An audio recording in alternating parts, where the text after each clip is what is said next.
जब तक मैं इस द्वार की रक्षा कर रहा हूं, तब तक कोई इस रेखा को नहीं लांघ सकता।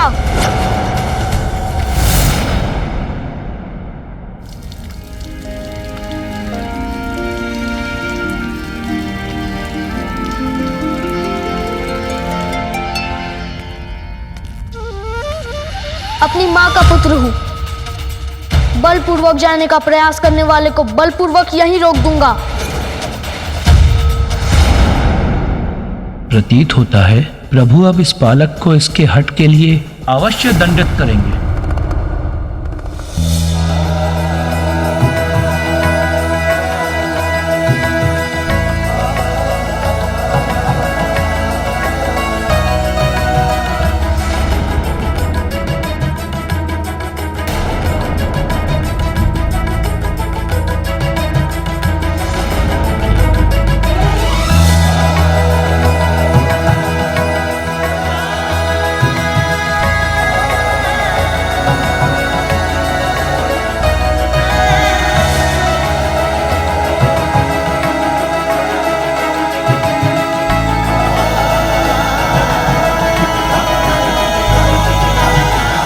उचित है, मैं प्रतीक्षा करता हूं।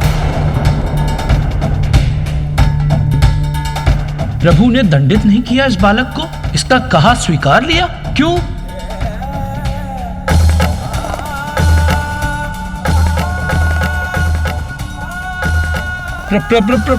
प्रभु, देर से ही समझे, किंतु समझ तो गए।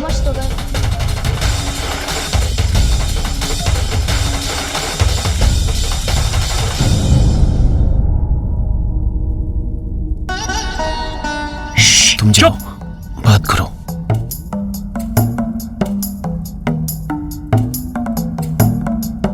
प्रभु,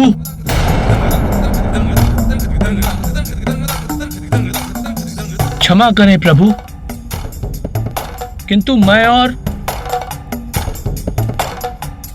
अन्य सभी गण इस बात से चकित हैं कि एक बालक के कहने से आप अपने ही भवन में जाने से रुक गए।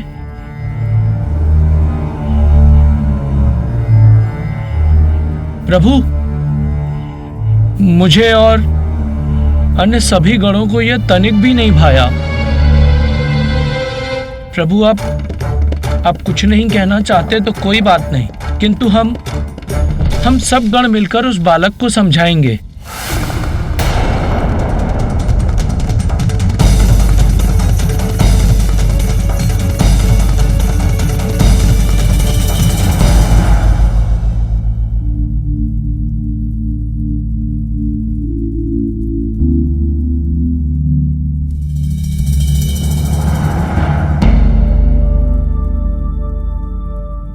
इस बालक को तो अब मैं समझाऊंगा।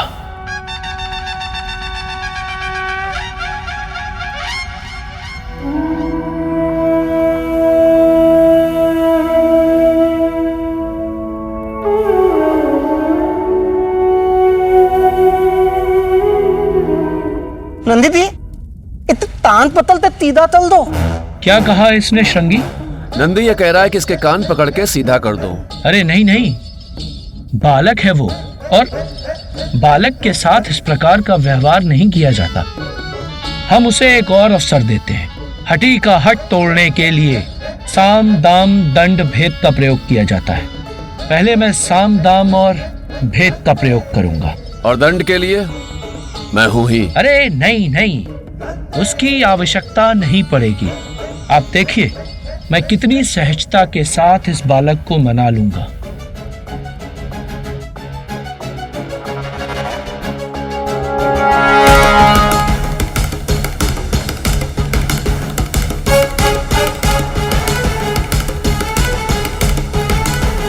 तो आप फिर चले आए?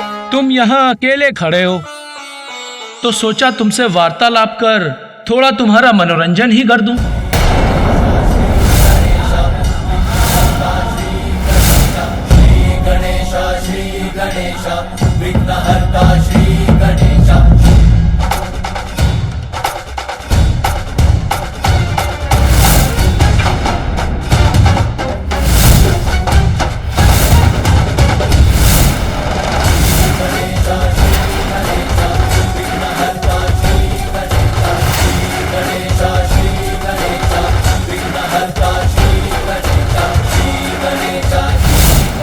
मैं इस द्वार का रक्षक हूँ। मैं मेरी माता की आज्ञा का पालन करूंगा। सतर्क रहना होगा मुझे, ताकि कोई भी छल एवं बल से भीतर ना प्रवेश कर पाए।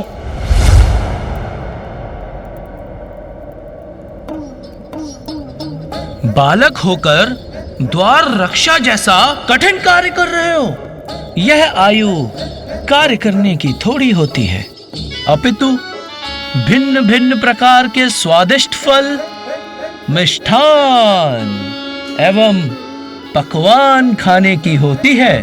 खाओगे?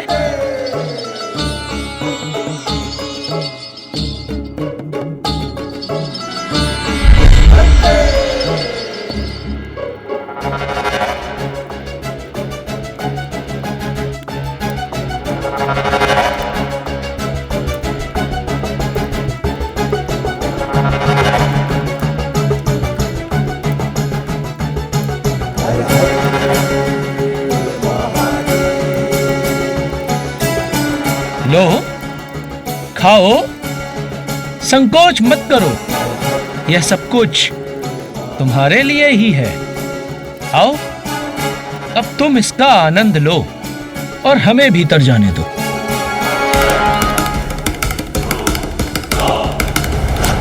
पुत्र, स्मरण रहे, किसी को भी भीतर मत आने देना। द्वार रक्षक के रूप में यहाँ खड़े रहने का जो वचन मैंने माता को दिया है, उसके समक्ष ये वस्तुएं तुच्छ हैं।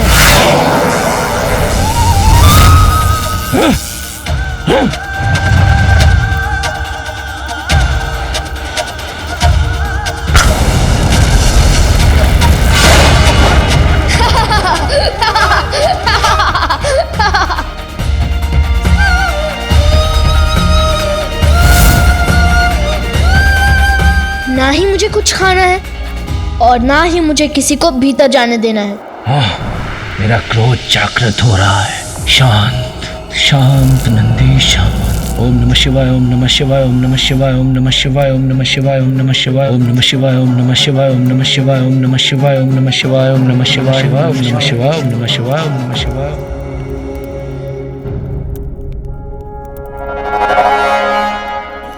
खाना नहीं है तो मत खाओ, किंतु मनोरंजन का आनंद तो ले ही सकते हो। उसमें तो कोई मनाही नहीं। ऊपर देखो,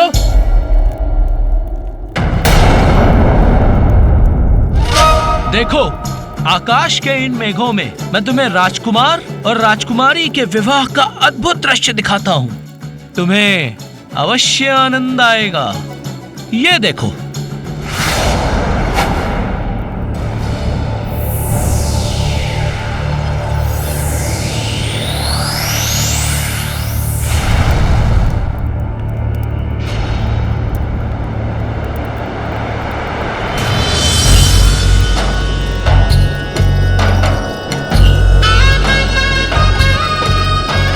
कितना सुंदर दृश्य है ये।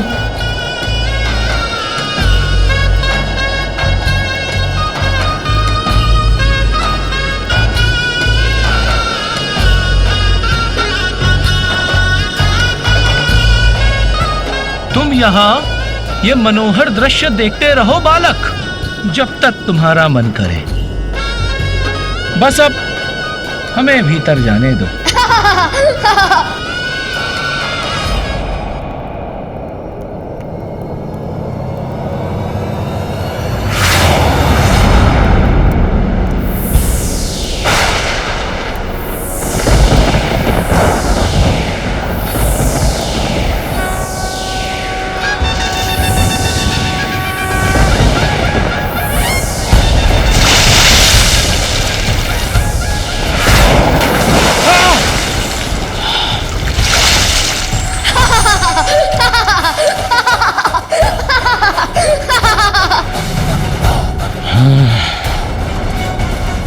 क्यों? मैंने जिस दृश्य की रचना की वो कैसा लगा आपको? आनंद आया? आनंद तो आया ही होगा।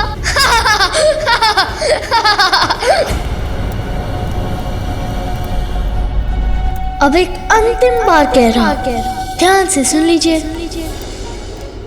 इस द्वार के आगे मैं किसी को नहीं जाने दूंगा। समझ गए आप? साम दाम तो व्यर्थ गए, अब क्या करूं?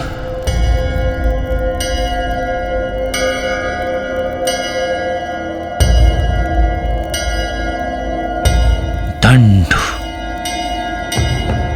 हाय, सावधान बालक!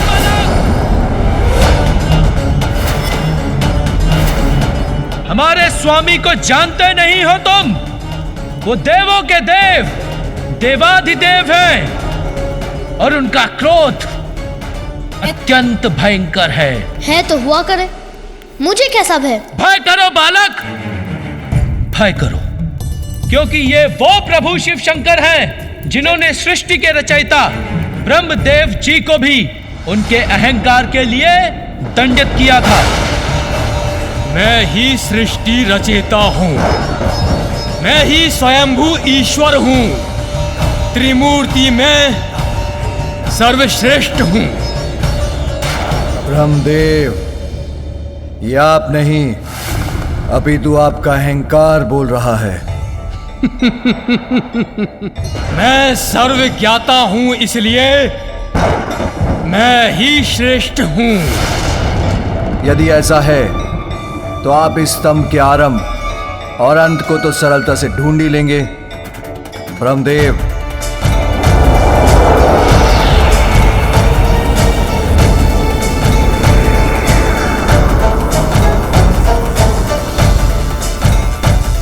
उचित है, इसमें क्या कठिनाई है?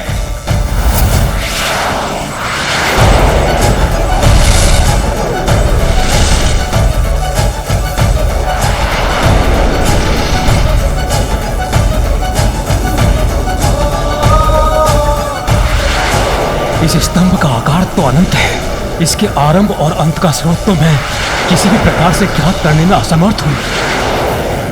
मैंने स्तंभ का अंत ढूंढ लिया है। सत्य कह रहे हैं? इसका अंत ढूंढ लिया आपने? मुझ पर संदेह? मैंने जो कह दिया वही सत्य है। मैं ब्रह्मा हूं, मैं ही परम ब्रह्म हूं। तुम कौन हो?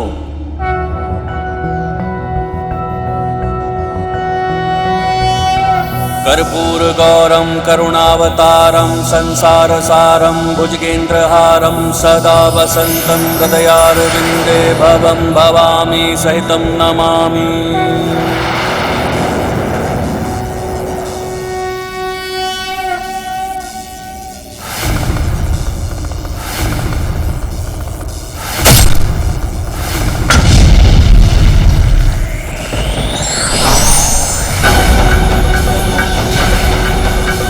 मैं वो हूं जो अहंकार को अपना आहार बनाता है। सृष्टि के जनक को इतना अहंकार शोभा नहीं देता। ब्रह्मदेव, मैं आपका पांचवा शीश आपसे विलक कर दूंगा। महादेव से प्रतिस्पर्धा करने का यही आपका दंड है।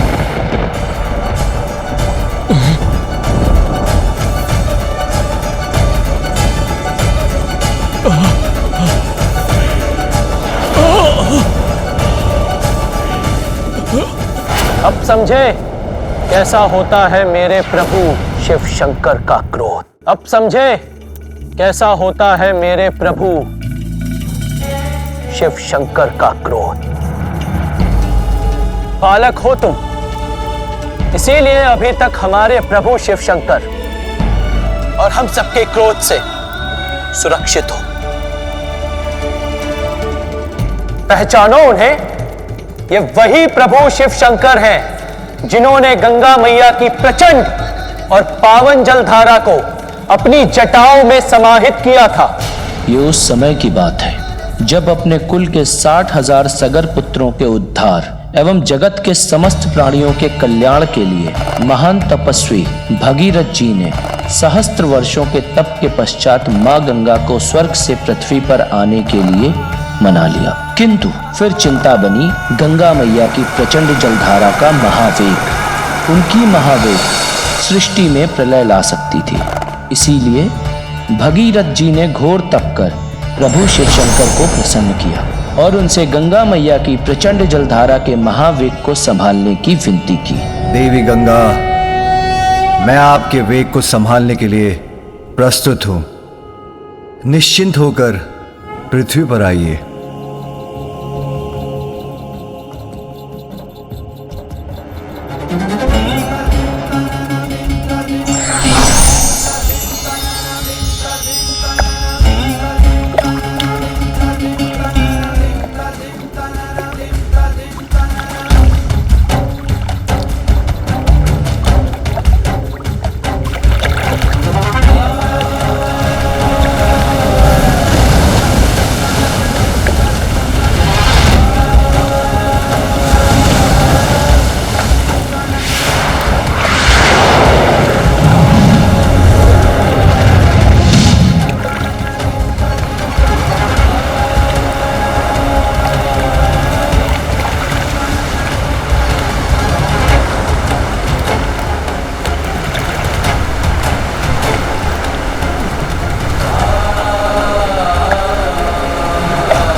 अब समझे कितने शक्तिशाली हैं मेरे प्रभु, मेरे स्वामी।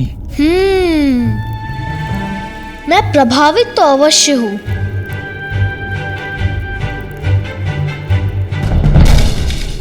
किंतु इतना भी नहीं कि मैं अपनी मां की आज्ञा के विपरीत किसी को भी भीतर जाने दूं, चाहे वो कोई भी हो, चाहे वो कोई भी हो।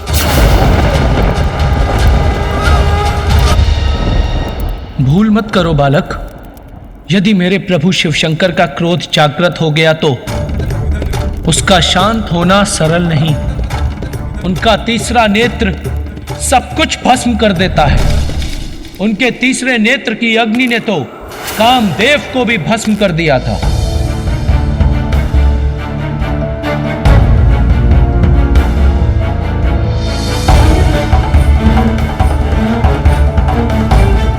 मुझे क्षमा करें प्रभु, मैं देवराज इंद्र के आदेश के आगे विवश हूं। मुझे आपका ध्यान भंग करना ही होगा।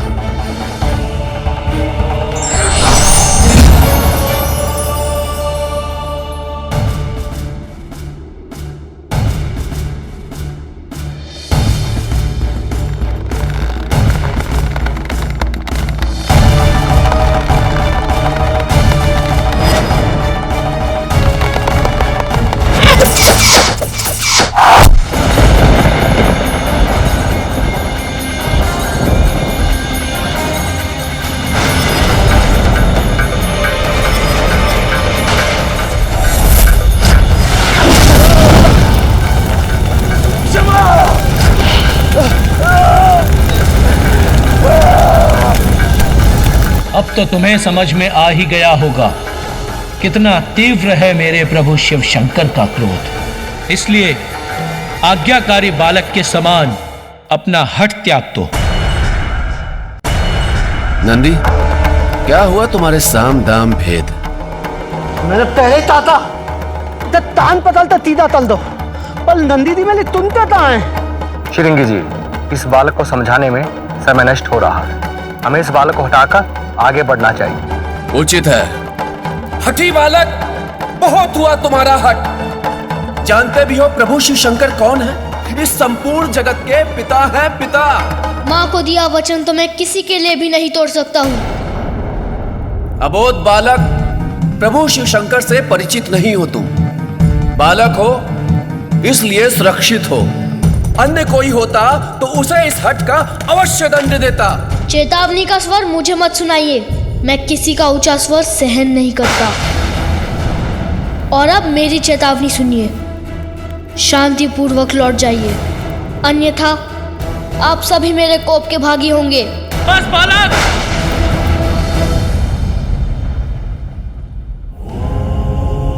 अब और दया नहीं करेंगे।